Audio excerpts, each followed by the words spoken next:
Okay, so before we get started, could I get you to say your name and your affiliation for the record, please?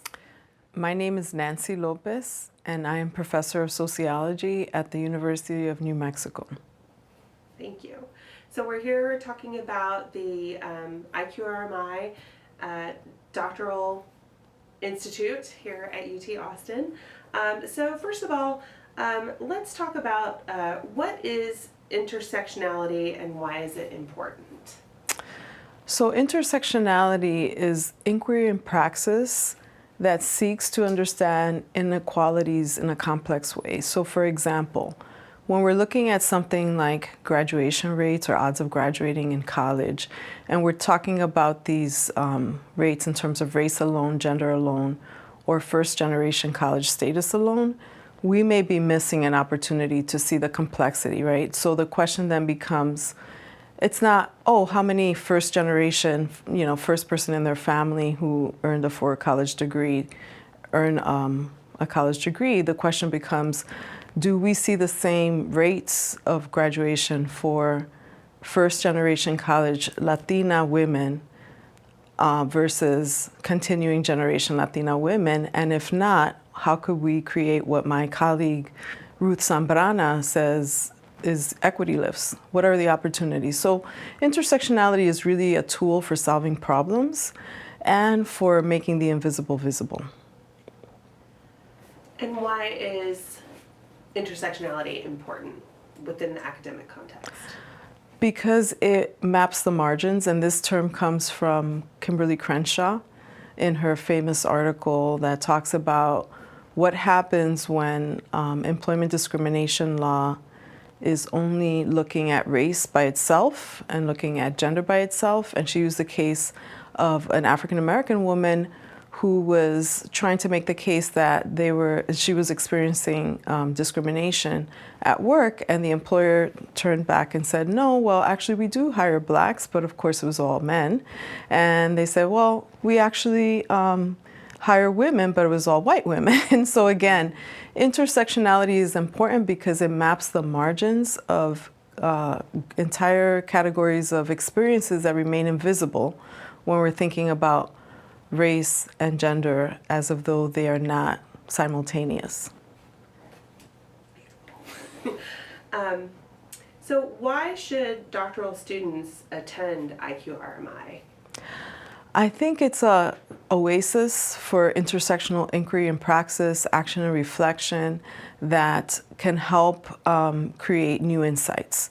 So one of the things, as a faculty member who's been part of this initiative since the very beginning, this is my fifth year serving as a core faculty member, I have learned so much from the attendees in terms of the amazing work they're doing, not only in education, but also in health, also in justice, and in so many different arenas, the arts, the humanities.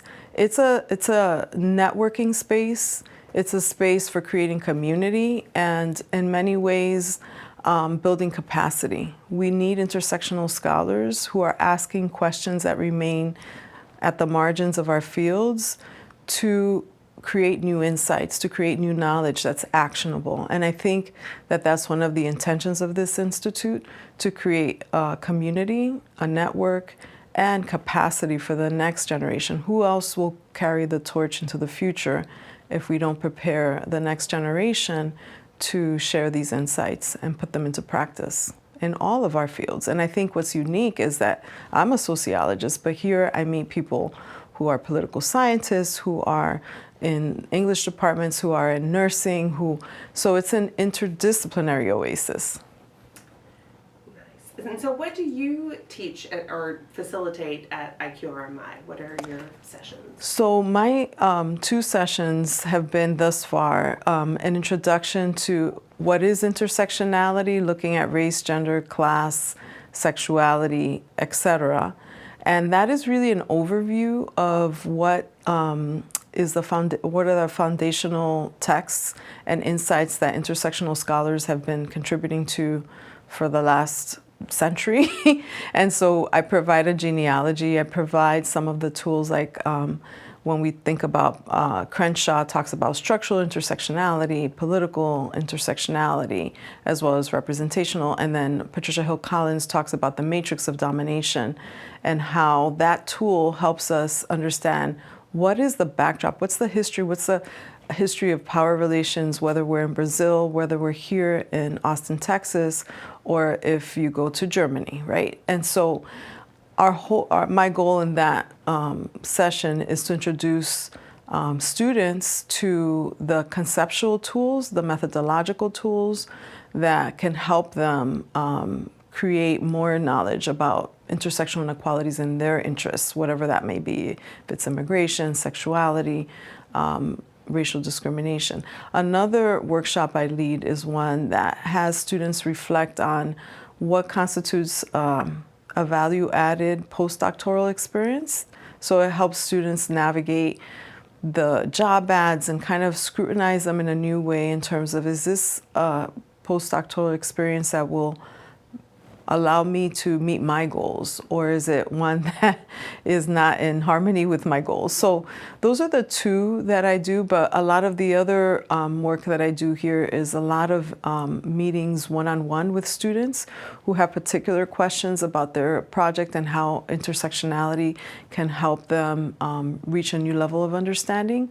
And then a second part of that is meeting and writing groups, which all core faculty do, and that happens every morning, where we set some goal for the week and then talk about how we work towards that goal throughout this institute and beyond. But really the goal is to help students at whatever level they are, whether they're doing their data analysis and writing their preliminary chapter, or maybe they're getting ready for a job talk. So it's a multifaceted role, and I enjoy it so much because I get to meet the next generation of intersectional scholars and practitioners. It sounds like there's an opportunity for you too to provide individual mentoring for these junior scholars or this next generation of scholars. Is that? Absolutely, and I have the unique position of being a faculty member for over 2 decades at the University of New Mexico, and the privilege of serving on over 75 PhD and MA committees during that time. And I have to say they're not all in sociology. Many of them are in other sister disciplines and fields like education, health, communication, etc. And so part of my role is to really provide some backdrop for my experiences as one of the first women of color hired in my department in the early 2000s, and some of the ways that I've navigated challenges and connected with communities of practice that are supportive. So part of our role is sharing some insights about how to navigate academia, particularly for those of us that are first in our families to earn a college degree. And in my case, my parents, immigrants from the Dominican Republic, never had the privilege of going beyond the 2nd grade, but imparted so much cultural wealth and resistance capital. One of the sayings that my mom, a Black Dominican woman, would tell us in Spanish is, no dejes que nadie robe tu derecho ni tu placer or your joy. In other words, don't let anyone rob you of your rights or your joy, because there will be challenges, but you must always center your goals and your rights. And so that is something that is part of what I try to impart, that there's a rich cultural wealth that we all inherited from our ancestors who've had so many different challenges that we can draw upon. And so I think that that is a part of what I want to accomplish when I'm here, sharing those insights and the ways that, as a Black Latina Dominican woman, I navigated academia, even when there was hostility. So one of the stories I share is an email I received from a program officer at a prestigious federal funding agency that literally said, intersectionality is analytical laziness, focused on race or gender or class, but don't try to focus on all of those things at once. And in addition, there's a lot of poor white people and no one seems to care about them. And I said, have you ever read any intersectionality? That is absolutely not true. Intersectionality is a social justice project and a liberatory project for everyone. So there's a lot of myths and battles about what intersectionality is, but that should not discourage you from pursuing this important work. Wow, that's kind of mind-blowing that someone from a federal, like an NIH kind of situation? Or? I'm not going to reveal the name, but let's just say yes, it was a federal funding agency that has an enormous amount of funding. But the interesting thing is that now, in part because of the pandemic, and we see the COVID mortality rates, right? That if you're just looking at educational attainment or race or gender by itself, you don't see the complexity of who actually died. And there was a recent article by Feldman and Bassett in JAMA, the Journal of the American Medical Association, that showed that while it is true that in general more men died from COVID, if you look at women of color, that is not true. And also, while it is true that more highly educated individuals didn't die at the levels that people who didn't have as much education died, it is also true that for men of color with college degrees, their death rates were much higher than white men with a high school diploma. So if we are not using intersectionality, then we are missing an opportunity to make inequities visible and actionable for justice and equity for everyone, not just one group, right? And that context is a major part of that. So understanding death rates in New Mexico, where I live, requires understanding the history of settler colonialism and why it was that indigenous communities in particular were ravaged, right? Instead of approaching it as a deficit. So, yeah, and interestingly enough, because of the pandemic and because of the racial reckoning that we're going through, I've received the opposite response. Now, anytime I mention intersectionality, they're like, actually, we're meeting with our program officers and we really want to learn about this because we recognize the power of intersectionality for justice and equity. And so I've had the opposite response now from some of the same funding agencies that initially rejected it. But I think it matters, right, that we see that this type of inquiry and praxis can actually help us in our common goal, which is a free and just life for everyone. Wow. Going back to the institute, an awkward pivot here.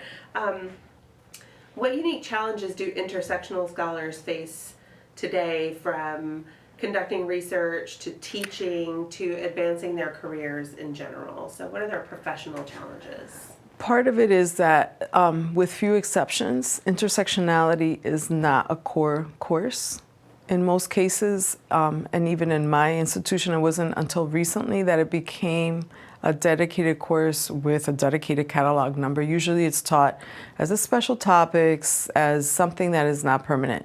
And even then, even when you create a dedicated catalog course, there might be the sense that, oh, that's an elective, so it's not necessarily important. And I think that that's a unique challenge. There's also the challenge that I mentioned earlier, people not understanding what intersectionality is and engaging in some oppression Olympics that Ange-Marie Hancock has written about extensively, which is a misunderstanding of what intersectionality is. There's this additive approach to intersectionality, which is not what intersectionality is, right? Like, oh, so let's weigh how many oppressions you have. No, what we need to understand is the context, the history, and the category of experiences that are related to those structures of power, whether it's class, gender, nativity, citizenship status, sexuality, etc. So I think that that is a unique challenge, that our curriculum does not include it. And that presents a challenge for students who are in a situation where they do want to pursue these types of research projects, but no one really is equipped to guide them. And this is, again, a space where you will have that dedicated, custom-tailored experience to guide you in your interests. It's not about pursuing my interests or any of the other core faculty, but really helping catalyze your interests and your research interests.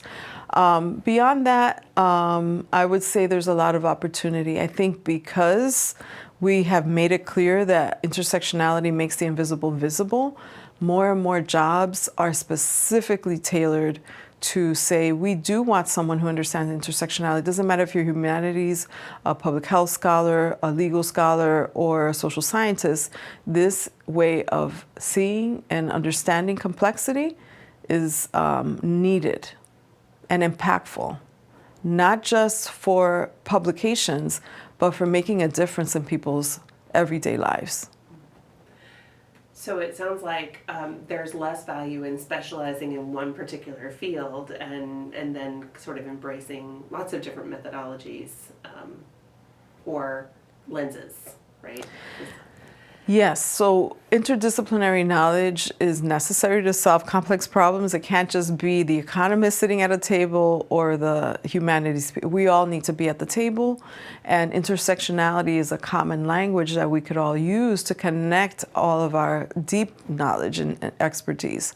So more and more I'm seeing that when we look at funding opportunities and whatever it is, let's say we're trying to deal with the unhoused population, people who are currently unhoused, an intersectional lens will help us understand the complexities of the history of this for particular communities, right?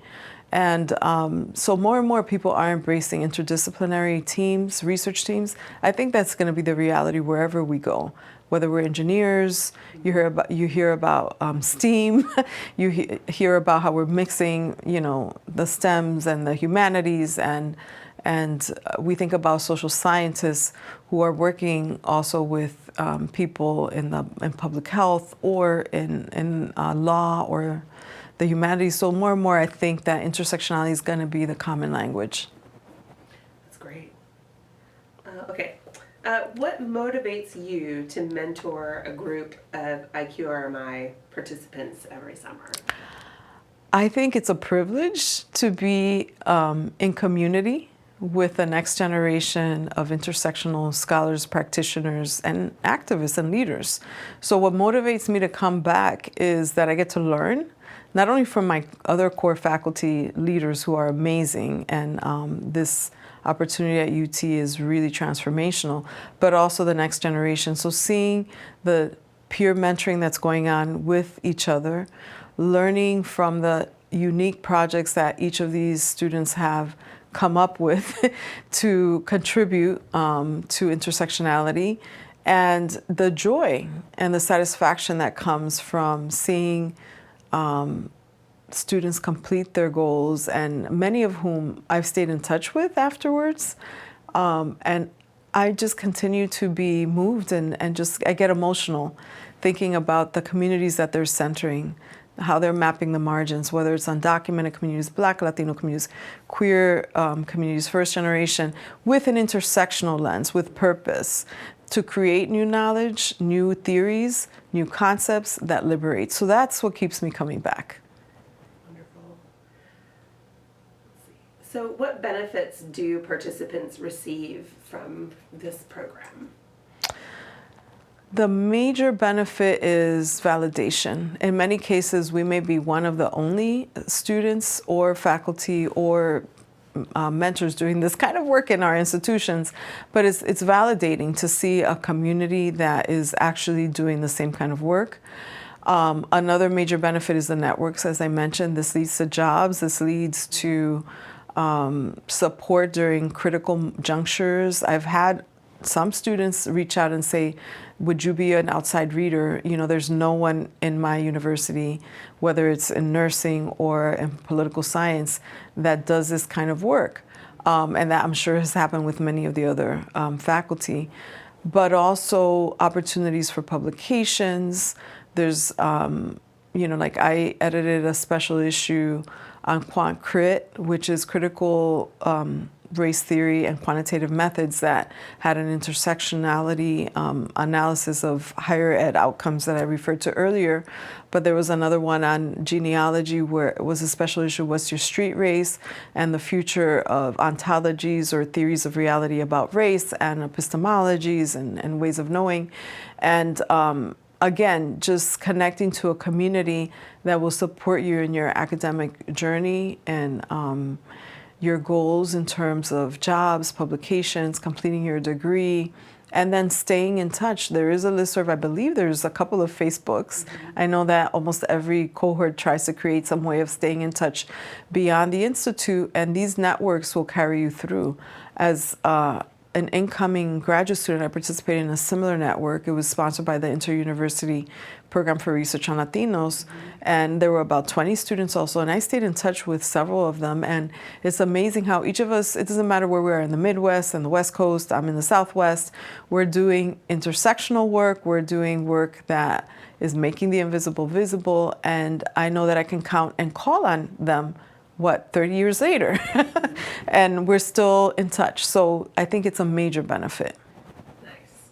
Just increasing those networks and capacities for networks, it sounds like. That lasts for decades. At least I can speak of my experience in a similar project.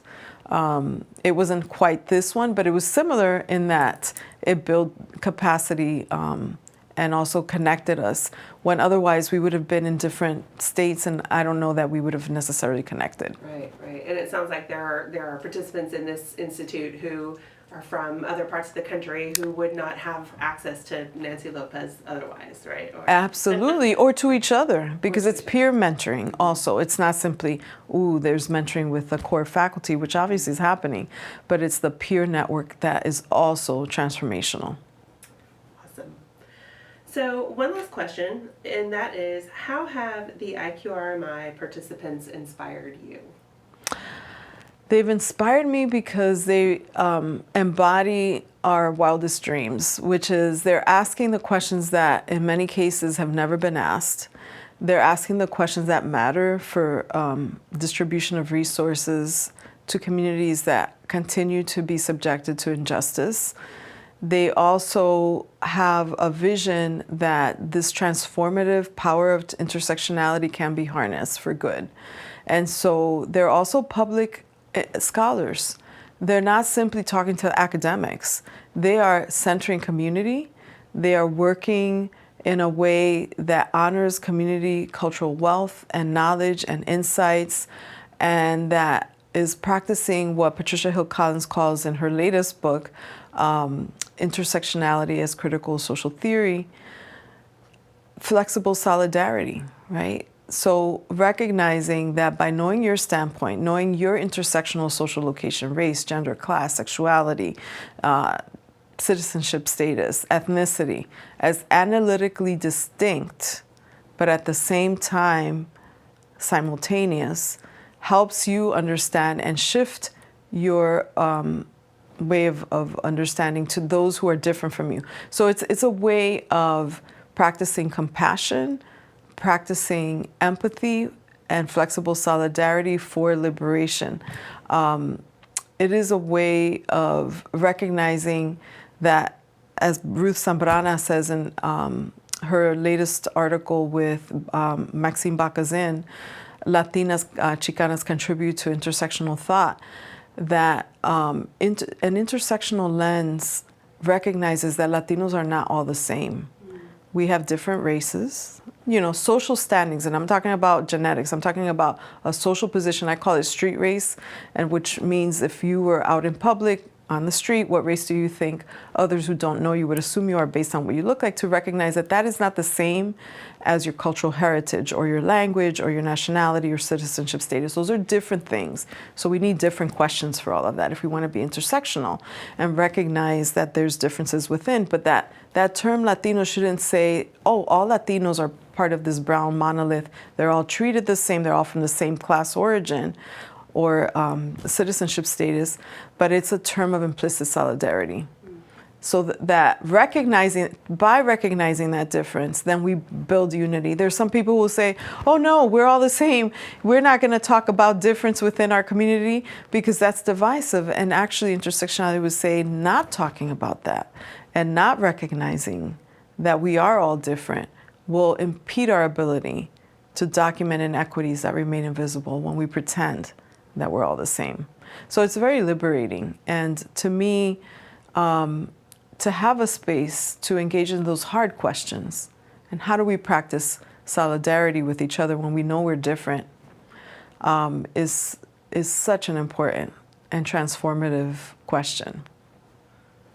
Wonderful. Well, that's all I have for you. So I think we're good, y'all. Thank you, Melanie. This was a great interview. I enjoyed it. Yeah, you are phenomenal. You're great.